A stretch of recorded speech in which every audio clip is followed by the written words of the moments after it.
নমস্কার, আশা করি সবাই সুস্থ আছেন, ভালো আছেন। আমি ডক্টর জয়শ্রী জানা, হোমিওপ্যাথিক কনসালট্যান্ট অ্যান্ড নিউট্রিশনিস্ট।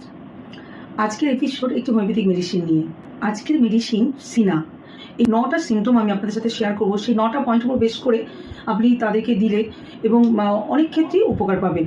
আর বড়দের ক্ষেত্রেও কাজ করে, তবে বাচ্চাদের জন্য ভালো কাজ করে। আজকে যদি আপনি প্রথমবার দেখছেন তাহলে প্লিজ সাবস্ক্রাইব করে বেল আইকনটি অবশ্যই প্রেস করবেন, যাতে পরবর্তী নোটিফিকেশন পাওয়ার জন্য।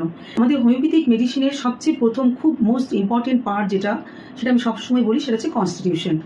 একজন পেশেন্টের অন্যান্য সিমটম একদম মাইনরলি বা একদম পারফেক্টলি ম্যাচ না করলেও যদি তার কনস্টিটিউশন কি না, তার ওভারঅল হেড টু ফুট তার একটা চারিত্রিক গঠন, যে একজন পেশেন্টকে আপনি ওভারঅল দেখে তার অ্যাটিটিউড, তার বিহেভিয়ার, তার কথাবার্তার ধরন, বেশ কিছু পিকুলিয়ার লক্ষণ দেখা যাবে।